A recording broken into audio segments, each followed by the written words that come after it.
믿습니다. 아멘. 우리는 예배가 얼마나 중요한지 하는 것에 대해서 또 중요할 뿐만 아니라 그렇게 많은 사람들이 예배를 드리는데 우리는 기독교인의 예배를 참 하나님께 예배를 드리지만 세상에 예배를 안 드리는 민족이 거의 없어요. 개인은 무신론 어쩌고 그래도요, 민족적으로 신이 없는 그런 민족은 없다. 어떤 부족도 어떤 종교, 어떤 신인가를 가지지 않은, 그러니까 그들은 잘 알지 못하고 알지 못하는 신, 즉 귀신에게 예배 드리지만 어찌됐든 그들은 예배를 드린다고 드리는 거라고. 글자 없는 민족은 있어요. 나라 없는 민족도 있어요. 그런데 신앙이 없는 민족은 여태까지 인류가 한 민족도 찾아내지. 물고기를 보고 신이라고 부르던, 쥐새끼를 보고 개구리를 보고 신이라고 부르던 그 무지함에 따라서 참 우리가 볼 때 정말 가증한 것들을 보고 신이라고 부르는 것이 너무 한심할 뿐이지만, 그렇게 무지하니까 그런 짓을 하지만 인류는 예배하는 일에 온 인류가 찾고 있는 거예요. 할렐루야. 헬라인들은 그 똑똑한 사람들이 올림푸스 산에다 신전들을 막 지어놓고 예배를 드린다고 하는데도 그들은 사실 이 영적인 세계를 인정하지 않는 자들입니다. 전혀 영이 뭔지 몰라요. 영이. 그들은 영이라는 개념이 없고 정신이라고 해서 이게 정신생활, 정신의 추구다. 예수님이 오늘 하신 말씀에 이제 우리 강의안을 또 다시 돌아가겠지만 결론적으로 말씀드립니다. 너희는 알지 못하는 것을 예배하고, 22절 다시 읽겠습니다. 시작. 너희는 알지 못하는 것을 예배하고 우리는 아는, 이것이 유대인의 예배란 말입니다. 아멘 합시다. 그리고 이것이 교회의 예배예요. 왜? 우리는요, 아브라함이 하나님을 찾아다닌 게 아니고 하나님이 아브라함에게 찾아오셨어요. 모세가 하나님을 찾아낸 게 아니에요. 호렙산에 하나님 계시다고 찾은 게 아니라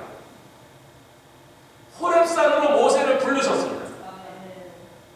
오늘 이 여인에게도 그렇죠. 네가 나를 지금 메시아를 찾아온 게 아니고 메시아인 내가 너를 찾아왔더라. 아멘. 지금 그게, 그래서 구원은 유대인에게서 나며 할 때 유대인이라는 민족을 지금 얘기하시는 게 아니에요. 왜냐면 좀 이따 보니까 이 여인이 구원받아서 전도하고 있잖아요. 사마리아인들이 막 수백 명이 몰려와서 예수를 믿게 됐잖아요. 그러니까 유대인이라는 인종을 지금 강조하고 계시는 게 아니라 너희들은 여태까지 알지 못하는 하나님을 예배한다고. 종교적인 열심은, 사랑하는 성도 여러분, 종교적인 열심은 사마리아인들이 더 대단했어요. 이제 그 역사를 제가 강의 안에 없는 얘기 좀 들려드리고 이제 강의 안으로 돌아서 요 부분 정리, 오늘 강의 안에 없는 얘기 좀 들려드리고 강의 안을 정리하고 끝나겠습니다. 이미 강의 안 6번을 받으셨으니까 베데스다 연못가에 대한 얘기가 쭉 있고, 저는 지난 하루 이틀 동안 이제 실로암 연못에 대해서 또 말씀을 준비하고 있습니다. 여러분은 또 나눠드린 강의 안을 좀 집에서 읽으시고 훨씬 도움이 되죠. 이 여인이 하는 이 역사적인 병이 뭐냐면, 당신들은 우리 조상들은 이 산이 뭐예요? 그리심산이에요. 이 여인 지금 예수님과 이 얘기를 하고 있는 그 세계 바로 근처에 있는 이 수가라는 조그만 마을에서 그리심산이 이렇게 보인단 말이죠. 그 그리심산에 뭐가 있었냐면, 약 300년 전에 마게도냐 사람들이 알렉산더 대왕을 통해서 이 지방이 마게도냐, 즉 그리스 사람들이지만 특별히 마게도냐라는 왕국의 속국이 되었을 때, 요 얘기를 더 거슬러 올라가야 됩니다. 여로보암 왕이 예루살렘으로 자기 백성들이 자꾸 예루살렘으로 경배하러 하나님께 예배드리러 내려가는 것을 두려워합니다. 왜? 글로 자꾸 가다 보면 어느 날 그쪽으로 이민 가버려요. 아니, 성전까지 가는 게 너무 불편하고 머니까 국경을 넘어야 되고 그러니까. 그럼 자기네 국민이 점점 줄면서 남왕국이 늘어나면 자기네가 이제 국력이 뒤질까봐 베델에다가 단을 세우고 또 단에다가 단에다 단, 베델에다 단, 두 군데다 단을 세웁니다. 아멘 합시다. 그리고 여로보암과는 상관없는 여로보암의 일족이 아닌 오므리라는 사람, 오므리가 누가요? 아합의 아버지죠. 이 오므리가 사마리아 성을 건설 세겜 바로 근처래요. 거기에 이 가나안 족속 중에 세멜이라고 하는 사람이 그 산지를 가지고 있었는데 그 사람의 소유를 사서 세멜이라는 이름을 따서 사마리아라고, 세멜이라는 사람의 이름을, 세멜의 산을 사갖고 사마리아를 졌으니까 세멜 이름 따서 사마리아 성을 건설합니다. 혹시 잘 모르셨어도 이제 이 설명을 들으시면, 그러면서 여로보암이 계속해서 야 예루살렘 성전에 가지 마라 가지 마라. 근데 그게 수백 년 동안 벌써 예루살렘 성전을 가던 이 이스라엘 사람들의 마음이, 수백 년은 아니죠. 성전이 건축되면 지금 한 몇십 년이 지났어요. 솔로몬 시대를 지났으니까. 그러니까 솔로몬 시대에 40년 동안 거기 가서 성전에 가서 예배드리던 이 사람들이 갑자기 마음이 안 변하니까 가지 말라는 거 정도는 안 되겠구나 하고 베델에다 단을 세우고 열왕기하 13장에 그것을 쳐서 예언하는 선지자가 올라왔던 사건을 우리가 금요 집회 때 같이 나눴고, 그리고 단에도 하나 세웠습니다. 자, 제일 끝이죠.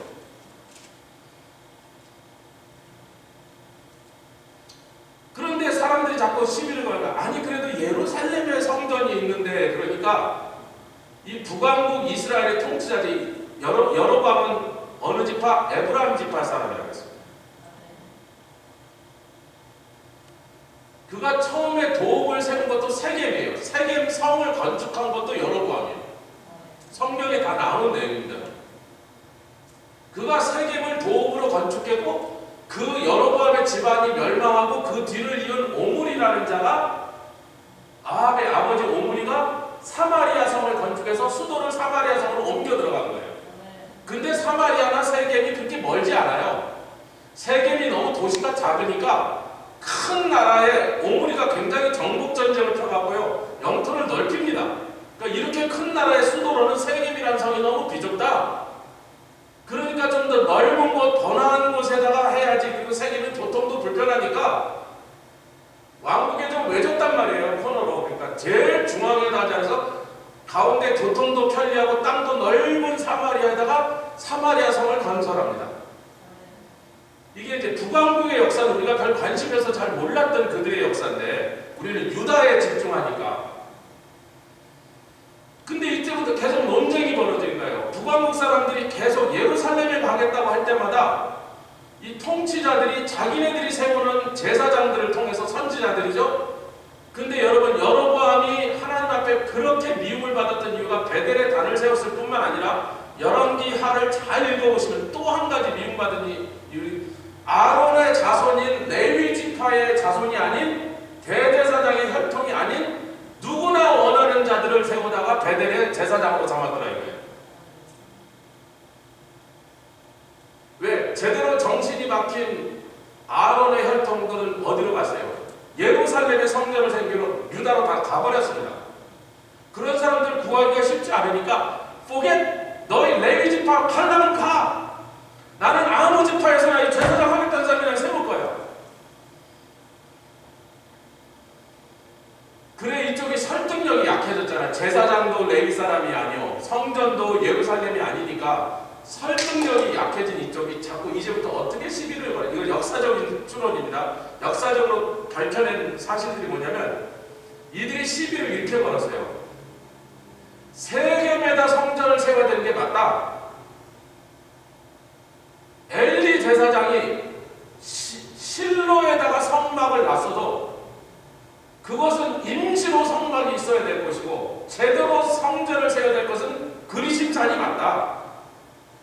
그리심산 정통론을 내세운 거예요, 사마리아인들이. 예루살렘도 틀렸다. 그리심산이 언약의 시작이고 끝 아니냐 말이야, 완성. 아멘. 그들은 자꾸 언약을 내세운 거예요. 사랑하는 성도 여러분, 성전은 언약사의 사이클입니까? 구약사의 사이클입니까? 구원사의 사이클입니까? 성전은 어디다 세워라? 우리가 야곱도 베델에다 성전 세우겠다 그랬더니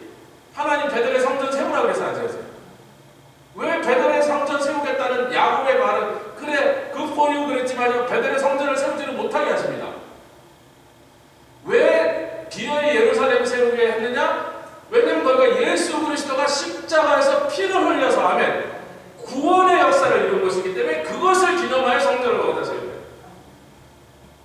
언약사 때문에 세운 게 성전이 아니고 구원사 때문에 세운 게 성전이다. 아멘 합시다. 그런데 이 사마리아인들은 하여튼 그건 듣고 싶지 않고 그런 이론은 자기네들은 동의하고 싶지 않으니까 자기네들이 계속 주장하는 것은 실로에 세운 것도 틀렸고 예루살렘에 세운 것도 틀렸고 성전이 세워지려면 언약을 제일 처음 받은 우리는 아브라함의 자손이요. 왜 그들은 혈통적으로도 이미 혼혈이 돼갖고 계속 너희들은 잡족이야 혼혈이야 그러니까 혈통적인 순수성을 자꾸 강조하려고 우리가 뭐 조금 혼혈이 일부 되긴 했지만 다 혼혈은 아니야. 우리 대부분은 그래도 어떻게 순수 혈통을 가려서 우리도 아브라함의 자손이라고.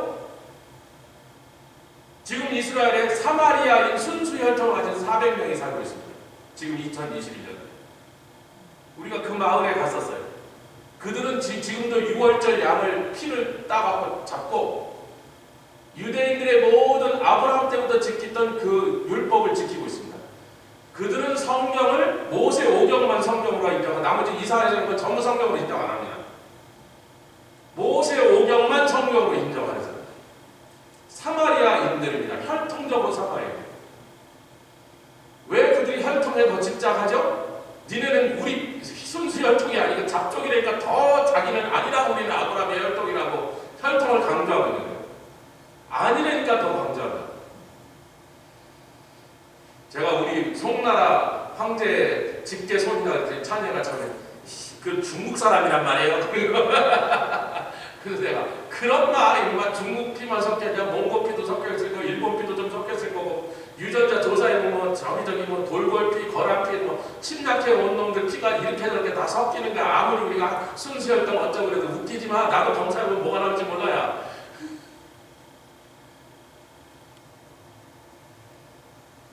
김수로 왕의 아내는요 인도 허왕후거든요. 우리는 인도에서부터 배를 타고 왔다 생각할 때 그게 아니고 인도에서 중국 국경을 넘어온 인도에서 도망 나온 족속이 있었어요. 인도에서 중국 국경을 넘어 중국과 인도가 국경이 다 있습니다, 여러분. 그래서 국경을 자르다가 인도 안에 제일 동북 쪽에는요 한 2천만 명 정도가 중국 사람이 생긴 게 완전 중국 사람인데 인도 시민이에요. 거기서 산 지가 1000년, 2000년 된 사람들이에요. 글로 넘어서 중국으로 넘어왔던 어느 일족이 중국의 어느 정권한테 반란하는 데 앞장섰다가 그 반란 세력으로 토벌을 당할 때 도망 나와갖고 배를 타고 가까이 황해를 타고 이렇게 오다 보니까 배가 그 조류를 따라 이렇게 해서 저절로 그 남해로 들어와서 김해로 내려가고 김수로 왕의 아내가 됐습니다. 인도 사람인데 무슨 허씨인가 그랬더니 예, 중국에 살면서 인도성을 허씨로 바꾼 거예요. 무슨 얘기인지 아시겠어요? 저기 김해에 있는 가야 왕의 수족 김수로 왕의 아내가 인도 족속이 중국으로 도망 나왔다가 인도에서 정치 싸움에 밀려서 중국으로 넘어왔다가 거기서 자로잡고 살다가 중국의 어느 왕조한테 대들어서 반란 세력에 주목이 돼서 맞아 죽으니까 도망 나온 게 허씨 부인이야. 그 여자가 김수로 왕하고 결혼했는데 중국에 살아서 중국성을 가지고 중국말을 하고 한자를 다 읽고 쓰고 다 했지만 원래 그 족속은 인도에서 출발한 인도 사람이라고. 우리도 이 경상도 쪽, 그 경상남도 이 김해 이쪽으로 살고 있던 사람들 중에는 이 인도 피가 좀 섞였었고 역사적인 복잡한 얘기입니다. 근데 이들이 혈통을 주장만 하기에는 역시 유대인들과 논쟁하려면 성전이 어디 있어야 되느냐 논쟁이 제일 중요한 신앙적, 종교적인, 영적 핵심은 그게 제일 논쟁거리거든요. 그래서 그들이 예루살렘 성전도 틀렸다. 실로에다 성막 세운 것도 엘리제 사장이 잘못 세웠다. 그러니까 덮개도 뺏기고 난리가 났지. 위치가 틀려서 어디다 세워요? 그리심산에 세웠어야 돼. 세겜 위에다 세웠어야 돼. 이러는 거예요. 그리고 유대인들과 700년 동안 그 논쟁을 계속한 거예요. 그러다가 이스라엘이 또 헬라 족속에게 정복당했을 때 바벨론 그 다음에 페르시아 했다가 독립을 찾았다가 독립을 찾은 이스라엘이 헬라 족속에게 250년 동안 또 정복을 당하지 않습니까? 요 정도는 역사적으로 좀 대충은 알고 계셔야 돼요. 그래서 유대인들이 헬라 족속에 정복당해서 속국이 되니까 사마리아인들이 그때 적극적으로 외국인들, 즉 자기네들을 공격한 페르시아이나 헬라 사람들한테 착 들러붙습니다. 어차피 저놈들은 우리를 무시하고 아브라함의 자손 아니라고 그러고 맨날 성전이 거기서 하면 틀렸다고, 니네 예배는 잘못돼서 니네 신앙은 틀린 거야, 이단이야 이러니까 헬라 사람들하고 붙어가고 빨리 헬라 문물을 받아들여서 헬라 제국의 그 통치자들에게 환심을 사고 오히려 높은 자리를 차지합니다. 그래서 그 중에 한 사람이 헬라의 통치자 총독하고 잘 지내갖고 그리심산에 성전을 세우는 일을 허락받습니다. 그래서 주전 300년 전경에 예수님 당시보다 약 300년 전에 드디어 그리심산에 사마리아인들의 성전이 세워집니다. 우리가 그 성전터로 올라가 봤어요. 너무 추워갖고 그날 어찌나 추운지 대충 보고 내려왔지만 춥기는 그날 되게 춥더만. 그 성전이 그때 주전 300년쯤에 세워진 성전이야. 안 갔다 오신 분들도 계셔서 길게 그 얘기는 안 하겠습니다. 그런데 여기에 마카비 혁명이 일어나죠. 마카비 혁명이 일어나면서 헬라인들을 쫓아냅니다. 물론 헬라 강한 나라한테 이긴 것은 헬라 제국이 내수로 쪽에서 지네끼리 전쟁하니까 그 틈을 타서 자기네들끼리 전쟁에 약해질 때 이쪽을 점령하고 있던 헬라 족속에게 반항을 해갖고 독립운동을 일으켜서 결국은 성공시켜서 약 주전 180년인가 한 150년경에 결국은 헬라 제국을 쫓아내고 이스라엘이 독립을 잠깐 되찾죠. 이 마카비 혁명 이후로 그 마카비의 손자가 요한이라는 사람이 대제사장 집안인데 왕이 됩니다. 유대식 발음, 헬라식 발음 힐카노스라, 요한 힐카노스라는 사람이, 이 마카비는 제사장 가문인데 제사장 가문으로 했지만 정치적인 승리를 거뒀기 때문에 이 사람이 왕이 돼요. 이 사람이 요한 힐카노스가 왕이 되자마자 제일 먼저 한 일 중에 하나가 뭔지 아세요? 사마리아를 공격합니다. 공격해서 뭐래요? 사마리아 성을 때려부수고, 사마리아 성보다 더 때려부시기로 원하는 게 뭐예요? 그리심산에 세운 이 가증한 이 사마리아 놈들의 이단 성전을 때려부죠. 왜? 제사장 가문이에요. 제사장 가문이 지금 왕이 됐지만, 잠시 왕이 됐지만, 제사장 가문한테 제일 중요한 거는 우리 유대인들에게 성전은 어디밖에 없다? 하나님이 인정하신 성전은 예루살렘, 그게 맞는 얘기죠. 근데 저놈들이 헬라 제국하고 들어붙어갖고 헬라 사람들의 비호하에서 그들이 지원해주고 그들이 막아줘갖고 유대인들이 말해 조용히 해 그러고서 그리심산에 성전을 세웠으니까 헬라인들을 무력으로 충돌해서 쫓아내자마자 제일 먼저 뭐래요? 헬라인들, 너희들을 뒷빼주던 헬라인들 우리가 쫓아내서 이러더라. 그리고 올라가서 무력으로 사마리아인들을 제압해버리고 사마리아 성을 때려부셔버리고 성전을 싸그리 때려부셔버리고. 여기까지 이해되시면 안 돼요. 이게 한 180년경, 예수님 전 한 180년에서 150년경 사이에 벌어진 일이에요. 그래서 사마리아 성전이 부서집니다. 그 다음에 다시 로마에게 속국이 됐다가 로마 제국이 임명한 헤롯이라는 인간이, 이 헤롯이 에돔 사람인데, 이 에돔 사람이, 저 에돔이라는 나라는 진작 망했고 에돔이 옛날에 망하니까 거기 있던 유민들이 이스라엘로 좀 옮겨온 거예요. 이스라엘 남방에 막 텐트 치고 사니까 이스라엘 사람들이, 에돔 사람이 어찌되든 야곱과 에서의 형제 간의 관계였으니까, 쌍둥이 형제, 조상이 형제였으니까 너무 다른 나라 이민자처럼 적대시하지는 않았던 거예요. 대충 거기서 살았던 거예요, 유대 광야에서. 근데 그 중에 하나가 헤롯인데, 이 사람이 로마 황제한테 가서 사바이 해갖고 돈을 막 매겨갖고 결국은 로마 황제한테 환심을 써서 그 황제가 누구예요? 아구스토스. 즉 옥타비아누스가 나중에 황제 아구스토스 황제가 되죠. 그 아구스토스 황제에게 황제가 되는데 돈을 많이 댔거든요. 그 황제가 딱 되고 나서 너 뭐 줄까? 그랬더니 유대 땅에 나를 왕으로 보내달라고. 그 자기가 고향이란 말이지, 거기가. 에돔 유민들의 자손이란 말이죠. 자기는 에돔 사람이니까 유대인들이 쳐주지 않는데 그 한이 있었던 거예요. 그래갖고 로마 황제 아우구스투스의 뒷배를 통해서 유대의 왕으로 왔는데 아무도 인정을 안 했죠. 처음엔 제사에도 못 들어오게, 야, 넌 유대인이 아닌데 성전에 못 들어와, 막 이런단 말이죠. 그러니까 헤롯이 그래요. 야, 그놈의 다 모자서 이 앙상하게 그냥 무슨 기둥이나 몇 개 남은 성전, 캐먼 성전이냐? 내가 성전을 세워줄게, 이렇게 된 거예요. 왜냐하면 스룹바벨의 성전은 헬라인들이 부셔버렸거든요. 지금 로마인들인데 성전이 부서진 상태란 말이죠.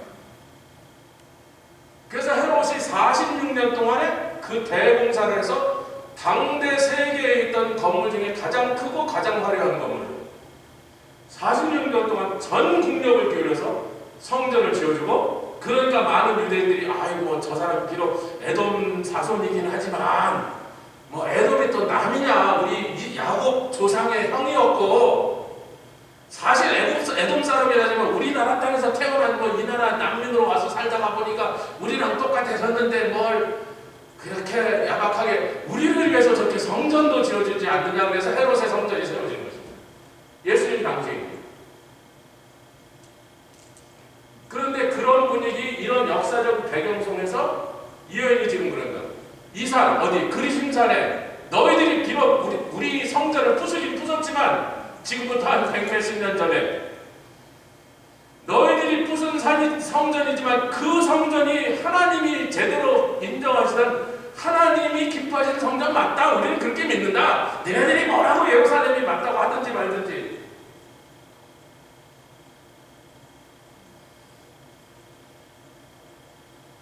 이게 성전 논쟁이.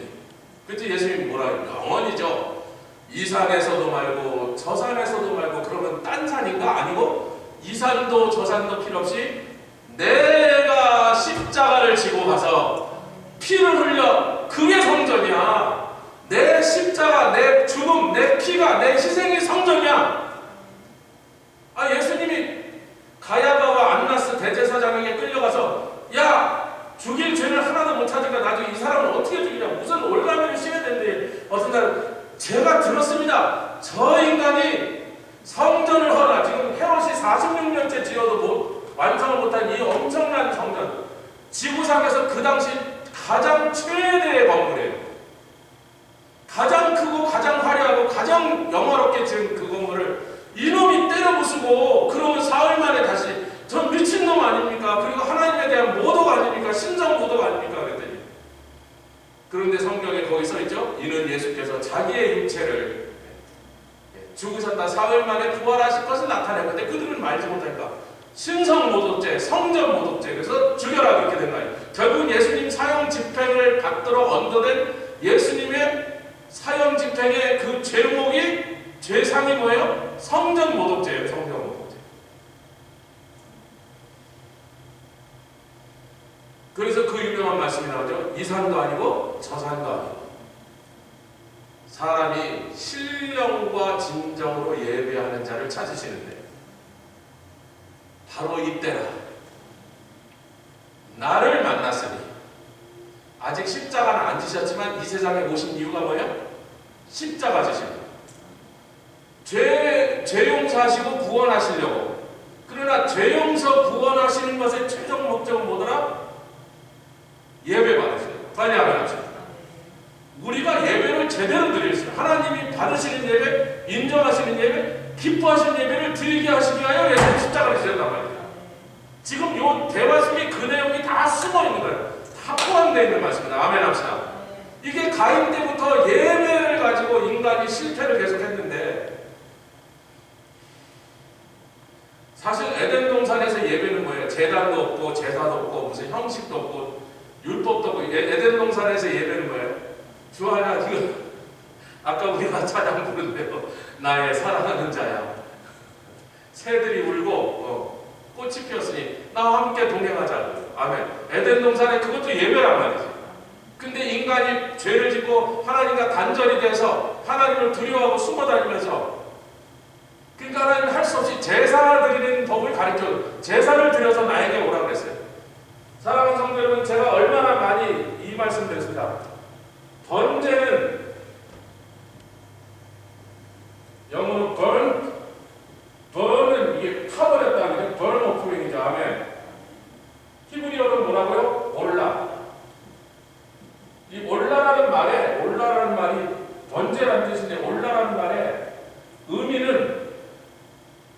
짐승을 불에 태워서 연기가 올라가는 모양. 그렇죠. 외우기 얼마죠? 올라가는 모양 올라. 그게 번제라고 번역합니다.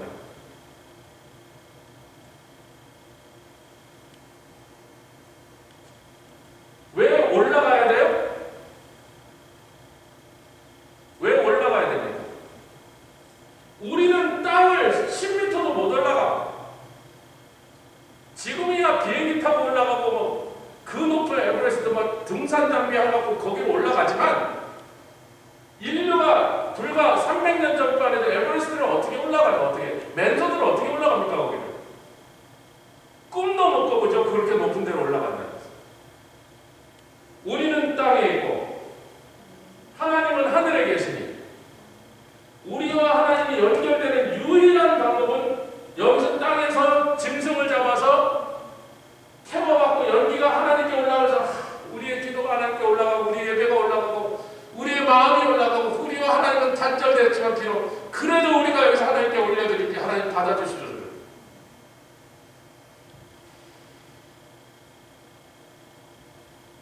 그런데 가인의 제사도 하나님이 거부하셨지만 가인의 삶, 그 자신을 하나님 거부하셨어요. 할렐루야. 그러면 보십시오. 우리가 무슨 제사, 아무리 깨끗한 짐승을, 아무리 돈을 많이 들여서 최고로 정결한 짐승을 골라서 드린들 우리가 드리는 예물이 아무리 거룩하고 완벽한 예물을 드린들 결국은 실패할 수밖에 없는 것은 제물은 혹시 합격이라고 인정을 받을지 몰라도 누가 거부되는 거예요? 우리가 그렇게 정결하고 완벽한 삶을 살지 못하니 우리의 제사는 여전히 거부되는 거예요. 그러니까 제물의 문제가 아니에요. 인간 자신들의 문제예요. 이것은 예수의 피로 해결하는 수밖에 없다는 거예요. 제물의 문제가 아니라니까요. 인간의 삶, 우리의 존재 자체가 그게 해결을 받아야 돼요.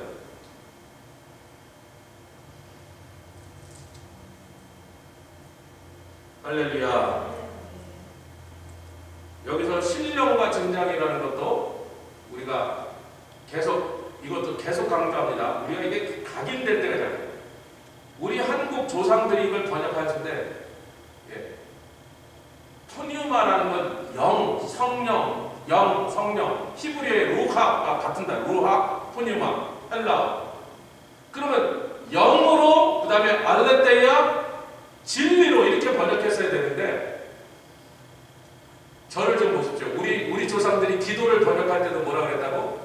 빌기자, 빌도자. 우리 조상들의 이 신앙과는 옛날부터 몇천 년 동안 하늘에다가 칠성당에다 빌던, 정한수를 떠놓고 빌던, 성황당에 가서 빌던, 법당에 가서 빌던, 우리 조상들의 기도에 이 비는 것에 대한 이 관념은 뭐냐면 내가 치성을 다하여 정성을 다하여 최고로 열심히 빌어야 하늘이 감동한다 이렇게 되어 있어요. 그래서 우리는 기도를 빌기자 빌도자 비나이다 그걸 한문으로 적은 거예요. 비나이다 빌기 빌도. 근데 하나님이 인정하시는 기도는 그런 게 아니에요. 물론 정성껏 빌어야죠. 아멘. 열심히 빌어야죠. 전적으로 빌어야죠. 그러나 내가 열심히 빌었으니까 받아주신다는 게 아니라 하나님이 우리에게 성령으로 말씀으로 하나님이 받기를 원하시는 일을 우리가 기도할 수 있도록 도와주셔서 아멘. 우리가 하나님이 이루고자 하시는 일을 소원을 갖고 빌으니까 너희 안에 소원을 두고 행하시는 일이 바로 그분이지 네 소원이 하나님의 소원이니까 들어주신 거다 이렇게 되는 거예요. 똑같이요. 영과 진리로 예배드리는 자를 찾으시나니 영과 진리로 예배드리게 됐느니라. 지금 왜? 너의 제사를 온전하게 만드는 나의 십자가, 내 보혈이 지금 너를 온전케 해서 네 제사를 하나님 받으시게, 네 예배를 하나님께 받으시게 하는 건데 이 산도 저 산도 아니고 신령과 진정이라는 것도 뭐예요?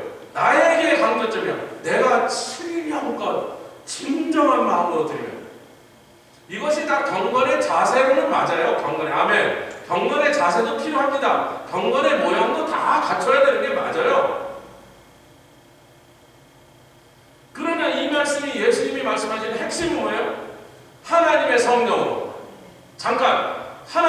성령은 누구를 가리켜요? 예배라는 데 있어서 예수님의 보혈을 가리켜요.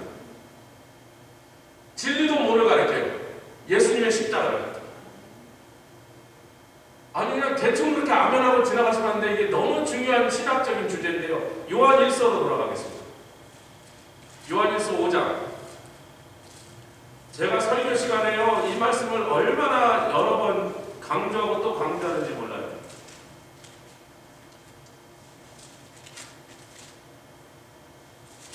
우리가 지금 예배에서도 제일 중요한 것은 우리의 예배를 예배답게 하고 하나님 받으시는 예배로 만들어주시는 이끌어주신 분이 성령과 진리라고 그랬죠.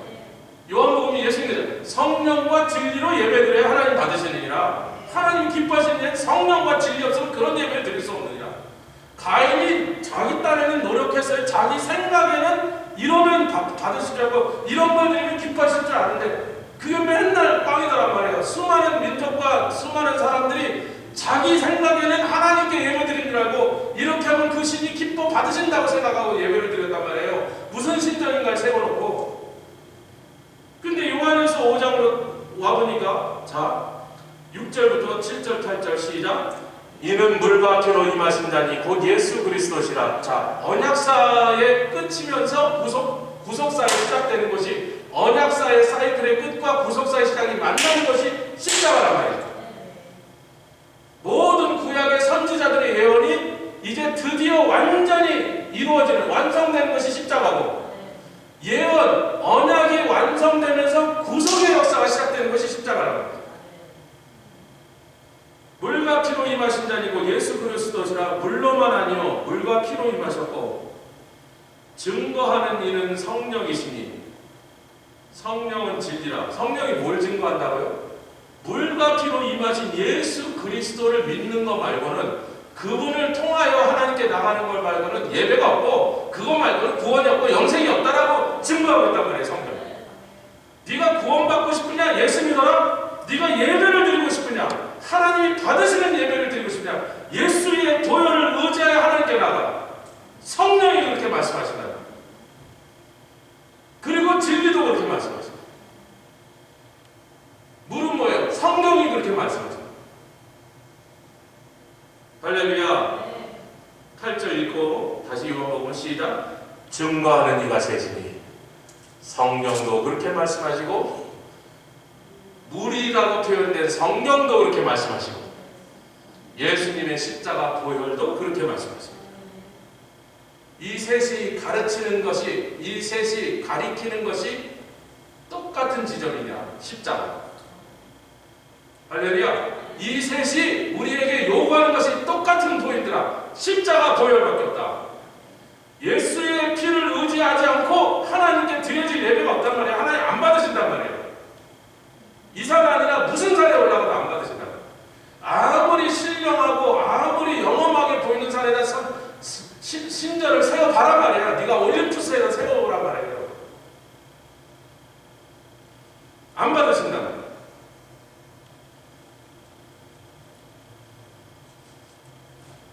자, 우리가 강의한 48페이지로 돌아왔습니다. 강의한 48페이지에 이 여인이 예수님이 이 여인에게 너 남편을 대화하라. 참. 아니 대화에 무슨 이런 대화법이었습니까? 느닷없이 물 얘기하다가 네 남편 대화하라 그런단 말이죠. 왜 이 여인이 처음에는 당신이 어쩌고 그러더니 주여 그랬는데 뭐 준다니까 생수, 영생하는 물을 준다니까 생수를 준다니까 주여 그랬는데 주여 그랬더니 예수님 좋아하신 게 아니에요. 그때 당시 주여, 지금 이 여인이 말한 주여는 높은 분, 자기보다 신분이 높은 분에 대한 존경의 표시의 주여였어요. 주님 그게 아니고 그냥 선생님 그런 거예요.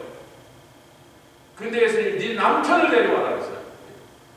이 여인이 빠져나가려죠? 남편 없는데요? 그랬어요. 남편 없는데 왜 남편 데려와라 하니까 이렇게 말장난을 하려는 거예요. 그랬더니 예수님이 딱 잡아쳐서 맞다! 너에게 남편 5이 있었으나 지금 살고 있는 남자는 네 남편도 아니니라! 그러니까 이 여자가 아이쿠 그런 거예요. 아주 된통 걸려버렸어요. 여러분 이 여인과 함께 그 사마리아 수가성에 살고 있던 주민이 이 여인이 5번 이혼했던 걸 5번 남편이 있었고 지금 사는 게 남편 남편이 아니란 걸 제대로 아는 사람이 있겠어요, 없겠어요? 정확하게 아는 사람이 있겠어요, 없겠어요? 아니 이 여인이 왜 동네 사람들을 피하려고 그랬어? 자꾸 꼬치꼬치 물으면 결국은 다 들통나니까 자기의 그 부끄럽고 숨기고 싶은 자기가 전혀 당당하지 못한 이 여사는 어떻게든 동네 사람들하고 안 맞춰서 그 얘기를 안 털어놓으려고 그러는 거니까 대충은 사람들이 짐작하지만 이렇게 정확하게 아는 사람은 이 마을 사람 중에서도 없었을 거니까 그 사람들한테 안 올려주려고 맨날 혼자 따로 다니는 거 아니에요. 근데 그 마을에 살지도 않아 사마리아 사람도 아니야. 이 근처에 지나간 적도 없는 유대인 남자가 오더니 자기 죄를 한 방에 찍어내버렸어요. 제가 오늘 원래는 우리 식구들 다 파이자 오늘 예약이 다 돼 있었는데 저하고 쌍둥이 취소해서 왜냐면 쌍둥이가 한 번 바늘로 찔린 데를 두 번에 갈 리가 없어. 한 번은 찔려서도 어떻게 뭐 속아가고 걷다가 막 잡아가지고 막 팍 찔르고 나왔는데 다음에 그걸 또 몇 주 있다가 하면 얘네들이 문간부터 안 들어가요. 그러면 뭐 이게 멧돼지 같은 두 놈을 끌고 들어갈 자신이 이제 우리가 몸싸움으로 못 이겨요. 난리를 치면 못 이겨요. 안 되겠다. 살살 꼬셔서 한 번 맞고 끝나는 잔슨앤잔슨을 바꾸자 그래서 잔슨은. 근데 이제 잔슨앤잔슨은 뭐 그동안 좀 안 된다 그랬다 다시 된다 그랬다고 연락해보면 아직도 안 된다고 계속 그래갖고 며칠을 기다리는데 하여튼 일단 파이저를 취소해놓고 저하고 쌍둥이는 잔슨앤잔슨을 맞자. 그리고 이제 딱 취소를 했는데 연락이 왔어요. 당신 잔슨앤잔슨 맞을래? 그러는 거예요. 그래서 언제 했더니 How fast can you come? 그래서 저녁 먹으려고 하자다 지금 갈게 그러고 가갖고 탁 맞았어요. 저는. 그리고 우리 쌍둥이 이제 다음 주 월요일 날 하여튼 이동철 선교사님도 계시니까 선교사님하고 나하고 우리 찬영이하고 조아라고 4명이 가서 하여튼 짐승 묵듯이 묶어가고 어떻게 한 번 먹고 난 다음에 아마 다음에 안 가도 되니까 두 번은 우리 맞출 자신이 없어. 안 돼. 그래서 이제 하여튼 작전을 수행인데 오늘 갑자기 제가 가서 조금 전에 맞고 온 거예요. 그래서 밥도 못 먹고 가서 맞고 왔다고. 근데 제가 거기서 이제 신청을 해서 이렇게 제 차례를 기다리고 있는데 갑자기 보니까 우리 교회 성도 하나가 들어와. 웬일이야 그랬더니 목사님 그래서 왜요? 그래서 저 이게 백신 맞아요. 나도 맞아야 돼. 그래 뭐 신청해 그런 거지. 제가 기다리고 있다가 이제 좀 도와도 주고 뭐 묻는데 잘 못 알아서 저분 먼저 왔으니까 이제 들어가라 해서 저 맞고 나왔어. 그때 15분 기다리라니까 15분 기다리는데 그 사람이 들어갔어요. 막 무슨 비명 소리가 나 난리가 났어요. 그래서 뭐 잘못됐나 막 우당탕거리고 그러더니 좀 있다 나오더니 너무 아파요. 왜 이렇게 아파요? 그래서 목사님 안 아프죠? 하나도 안 아픈데 그랬더니 보니까 눈깔 사탕을 하나 받아놨어요. 그럼 뭐야 그랬더니 찔른 간호사가 하도 아프다니까 이거 하나 줬대. 아니 무슨 초딩이야 초딩. 얼마나 웃었는지. 왜 그렇게 아프죠? 정말 너무 아프고 지금도 막 정신이 하나도 없어요. 그래서 얘가 힘을 꽉 줬지. 그랬더니 그러니까 아프지. 이 사람은 바늘이 들어가려면 힘을 쫙 빼서 릴렉스를 해야 부드럽게 들어갈 때 나는 힘 하나도 안 줬더니 쑥 들었다. 벌써 다 난다고 했더니 벌써 통왔어. 나는 뭐 한참 누를 줄 알았더니 찍 하더니 끝났어요. 그래서 다 된다고 보니까 뺐는데 하나도 안 아파요. 예수님이 죄 문제를 다루실 때 확 찔러버렸어요. 아멘. 아프고 말고 반항하고 할 걱정 그런 신경 쓸 겨를도 없이 네 남편 데려와라. 남편 없는데요. 맞다. 너는 5 남편이 있었으나 지금 사는 건 네 남편도 아니니라. 아멘. 죄 문제 찌는데 뭘 복잡한 얘기예요. 살살 말해도 싫어하고요. 나이스하게 말해도 싫어하고 길게 말해도 싫어하고요. 어떻게 말해도 싫어해요. 죄 문제는요. 죄 문제 꺼내는데 좋은 사람이 어딨어요. 주사바늘 찌르는데 좋은 사람이 어딨냐고. 좋은 점도 있지만 막 아프다고 난리를 쳤더니 눈가시도 이만한 거 하나 받아고. 그래서 초딩이야 무슨 주사 맞고 사탕 맞고 나오냐 세상에. 애새 엄마가 아이고 세상에. 얼마나 웃긴지요. 아마 오늘 설교 시간이 죄 문제를 찔러나면 여러분 우리가 전도하러 가거든요. 남의 죄 문제를 꺼내는 게 이렇게 편해요? 우리는 편해요? 그쪽이 편합니까? 그걸 어떻게 편하면 죄 문제 꺼내는 일이 그 자리가 편한 자리가 되겠어요? 없어요 그런 일은요. No such thing.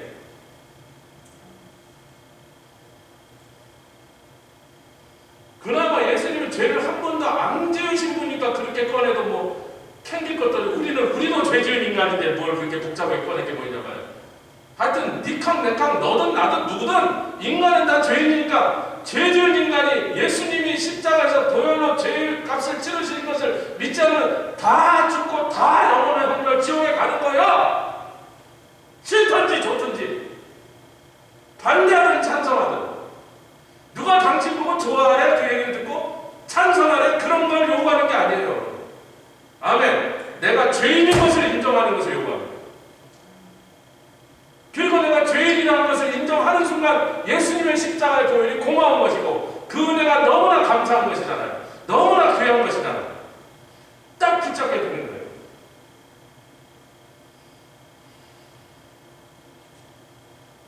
할렐루야.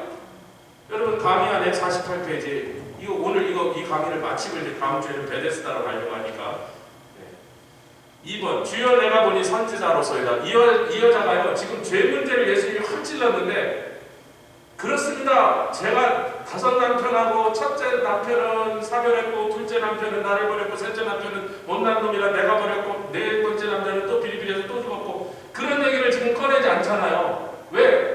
예수님이 그 말했을 때 할 말이 없어요. 아니 변명을 하려도 대충 하면 변명을 하고 이렇게 저렇게 빨리 너무 정보가 확 찔러보니까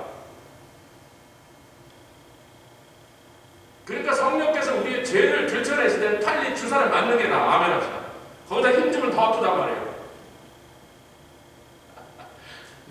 아니 그러고 막 와갖고 그냥 뒤늦게 막 한술 퍼먹고 여기 나온 거예요 지금. 조금 우리한테 뭐 별로 안 아파요. 그런데 이 여인이 머리가 좋아.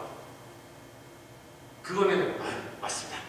빨리 다음 주제로 넘어가서 이게 똑똑한 거야. 아니라고 뭐 왜 나를 죄인이라고. 그럴수록 더 어빌리해지고 그럴수록 지창기만 더 당하는 거예요. 아멘. 죄 안 지었다고 버텨보려니까 거기서 더 죄를 짓고 더 거짓말을 못하고 자꾸 이런저런 쓸데없는 잡소리해서 상황만 더 힘들어지는 거지. 서로 민망한 얘기 자꾸 나와야 되는 거죠. 그런데 이 여인이 그런다. 내가 보니 당신은 성지자입니다. 이 예수님을 선지자로 비교하면 누구에게 비교하고 있는 거냐? 계속 야곱과 비교. 당신이 야곱보다 더 큰 이니까 근데 야곱보다 더 큰지 안 큰지 나는 모르겠다고 말했는데 지금 야곱이 왔어도 자기를 그렇게 정확하게 자기 일생의 죄를 확 찔러낼 수 있는 분 자기가 야곱이라도 그럴 수 있을 것 같지 않으니까 어이구 당신이 선지자네. 야곱이 언제 선지자 노릇했습니까? 했습니다. 창세기 47장에 바로에게 가서 축복합니다. 아멘. 창세기 48장에 에브라임과 므낫세가 있는데 팔이 이렇게 어깨니까 요셉이 아버지 그러지 마세요. 이쪽에 애가 크네요. 그러니까 나도 알아. 그때 야곱의 눈이 거의 눈이 멀었다고 그랬습니다. 그런데 육신으로는 거의 장님이나 마찬가지인데 그 뭐 정신도 없을 정도로 그런 사람인데 영으로 그 사람이 얼마나 대단한지 에브라임이 더 클 것이다. 그게 지금 우리가 읽은 거예요. 여호수아가 에브라임 지파, 여로보암이 에브라임 지파. 북왕국 이스라엘이 훨씬 더 강성했었습니다. 유다 왕들이 북왕국 이스라엘의 침입을 전전긍긍 두려워했던 거예요. 그쪽이 강성하니까. 에브라임 지파가 강성했다. 그 다음에 49장에는 12자녀들을 다 축복하는데 12자녀를 통해서 이루어진 12지파의 운명을 다 예언해버리죠. 할렐루야. 야곱이 선지자란 말이죠. 그러니까 이 사마리아 특히 수가성 세겜에 사는 사람들은 아브라함, 이삭, 야곱 중에서도 어느 족장을 제일 최고로 친다? 야곱을 최고로 치고 요셉을 최고로 치는 사람들이에요. 근데 예수님이 지금 뭘로? 능력으로 야곱이 왔어도 야곱의 그 대단한 선지자적인 권능으로도 말하기 힘들 만큼 정확하게 이 여인의 그 살아온 일생을 그냥 한마디로 다 꿰뚫어 버리셨습니다. 그랬더니 아이고 당신은 선지자 맞네요. 사랑하는 성도 여러분, 구약시대에는요 선지자가 개인의 길흉하고 이런 거 예언하는 일이 없었어요. 전부 어디 갔어요? 왕궁에 가서 국가나 통치자 왕을 향한 예언을 했습니다. 또 그래야 뭐라도 더 덜어먹고 살지. 왕이 아이고 고맙다 그러고 네가 그 예언을 해줘갖고 내가 바르게 돼서 우리나라가 바르게 되고 국가 구현이 됐으니까 당신 한 재산 죽게 보이고 왕한테 뭐라도 받으시고 개인한테 가서 뭘 받겠어요? 근데 구약시대 선지자들은 전부 왕궁에 갔는데 왜? 거기 가서 뭐 크게 먹어도 먹지. 맞아 죽을 때 맞아 죽더라도 평민한테 가서 뭘 얻어먹겠냐고. 보리쌀 한 말 얻어오나? 근데 예수님께서 그 노정의 고난대로 다른 사람들은 다 요단강 바깥으로 돌아서 사마리아 성을 안 지나가는데도 불구하고 이 볼품없고 그 동네 사마리아 사람들한테까지 사람 취급을 안 받는 죄 많은 여인, 함 많은 여인, 사연 많은 여인한테 찾아오셨어요. 그리고 그 대단한 선지자의 능력으로 이 여인의 일생을 말하시는데 길흉화복이에요, 죄예요. 왜 죄야? 구원으로 지켜줘요. 그러니까 우리가 예언의 능력을 받아서 예언을 한다 할지라도 예언의 은사가 있어서 예언이 나온다 그래도 그것이 사람의 개인의 길흉하고 그러면 구약시대 선지자들도 그렇게 안 했고 아멘. 구약시대에서 국가 왕국을 위한 예언을 했어요. 도시를 향한 예언. 다마색, 두로, 바벨론 국가를 향한 예언을 했지 어디 개인의 길흉왕국을 예언했는가. 또 예수님을 통해서 신약시대 선지자들도 무슨 개인의 무슨 여러 잡다한 신상에 대해서 예언하는 것이 없단 말이에요. 신약에는 더욱더 뚜렷해져서 뭐 인간의 한 개인에 대한 얘기를 한다면 그 사람의 구원, 아멘. 구원의 문제를 다뤄야 되니까 죄의 문제를 건드린 거거든요. 빨리 아멘 합시다. 자, 이제 48페이지 제일 밑으로 시작. 이제 이 대화의 끝부분을 향해 나아갑시다. 우리 조상들은 이 산에서 예비하였는데 당신들의 말은 예비할 곳이 예루살렘이 다 있다. 예수께서 가라사대 여자여 내 말을 믿으라. 이 산에서도 말고 예루살렘도 말고 너희가 아버지께 예비할 때가 이르리라. 너희는 알지 못하는 것을 예비하니 너희의 예배는 잘못된 예배다. 알지 못하는 하나님, 막연한 하나님에 대해서 하는 신앙, 그것은 잘못된 종교다. 아멘. 왜냐하면 우리는 아는 것을 예비하노니, 그러니까 예수님이 지금 유대인과 사마리아를 비교하려는 게 아니라 우리 하나님은 찾아와 만나주신 하나님을 만남으로, 예수 그리스도를 만남으로 우리가 참 신앙이 시작되고 거기서부터 신앙에게 참 종교가 되는 것이지. 사실 지금도 그렇잖아요. 우리 교회 오는 사람들이 아직 예수님을 못 만난 사람이 몇 명 있어요. 아주 지극히 극소수지만 아무리 설명해도 못 알아들어. 무슨 설명을 들어도 사실 한마디도 못 알아듣는 거예요. 못 알아듣는 거예요. 못 알아들을 수밖에 없는 거야. 그쪽에서 하나님을 만나고 예수 그리스도를 만나지 않으면, 성령이 그 속에서 역사하지 않으면 아무리 성경 말씀 듣고 자기는 알아듣는 줄 알고 뭐 알아듣는 것처럼 알아듣는 척하고 끄떡끄떡하고 뭐 어떤 건 동의하고 어떤 거 하지만 결국은 자신은 한마디도 못 알아듣고 있는 거예요. 그 메시지의 핵심은 못 깼다는 거야. 빨리 한번 합시다. 못 알아듣는 거예요.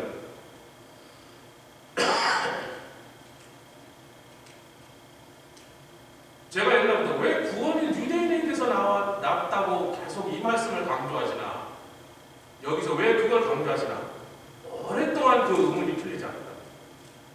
그런데 굉장히 쉽게 이것은 뭐 비밀이 복잡한 얘기가 있는 게 아니고 무슨 오묘한 진리가 있는 게 아니라, 여태까지 하나님께서 어떤 사람을 구원하시기 위해서 보니까 항상 그 사람이 하나님을 찾아냈어요. 하나님이 그 사람을 찾아오셨어요. 확실합니까? 우리가 어떻게 하나님을 찾아요? 그래서 사도행전 17장에 너희들이 여태까지는 온 인류가 더듬어서 하나님을 찾으려고 했는데, 바울이 왜 이 얘기를 꺼냈습니까? 이 아들의 이 무식한 인간들아, 너희들이 세상에서 제일 똑똑한 철학에 태어난 고향이고 철학의 최고봉이라고 이 대단한 지식, 지혜 있는 사람이란 너희들이 하나님을 찾는 일에서는 이렇게 무지한 짓을 하고 있느냐? 알지 못하는 신에게 라고, 알지 못하는 신을 예배, 제사 드리기 위해서 알지 못하는 신에게 신전을 지르고 거기 가서 뭐 제물을 갖다 놓고 예배를 드리고 앉아있어요. 그게 헬라는 뭐라고요? 아테네는 뭐라고요? 세상 철학은 뭐라고? 세상 지식은 뭐라고? 세상의 종교는 다 뭐라고요? 알지 못하는 신인데 그냥 내 기분으로, 내 생각으로, 내 느낌으로, 내 정성으로, 내 막연한 기대로 이러면 받으시겠지. 이걸 갖다 줬으니까 좋아하시겠지. 그게 누구의 자식이라는 증거예요? 가인의 자식이라는 증거다.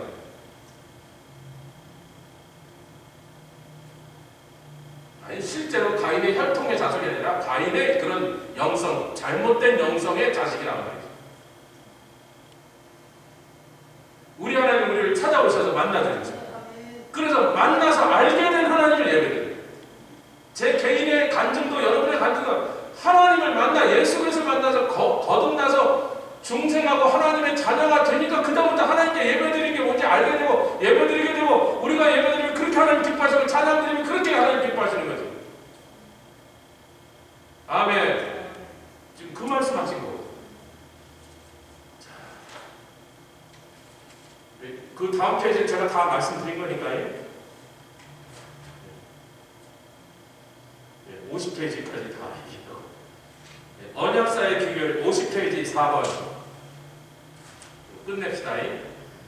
언약사의 비결이 구속사로 지금 옮겨지고 있는 거예요. 지금 언약사, 왜 세겜은 언약사가 끝나는 것인데 그 장소에 오셔서 구속사 얘기를 하는데 아직 이 여인에게 십자가, 보혈 이런 얘기 설명을 못하죠. 왜? 십자가를 지셔야 그 얘기를 할 수 있는 거고 보혈을 흘린 다음에 그걸 설명할 수 있는 거니까 보혈을 흘려서 십자가에서 보여주셔야 비로소 그걸 밝히 전할 수 있는 거니까 그 얘기를 꺼내오시지 않았지만 자기를, 당신을 예수님께서 내가 메시아노라 나를 만나신 뒤가 이제는 하나님께 예배드릴 수 있다.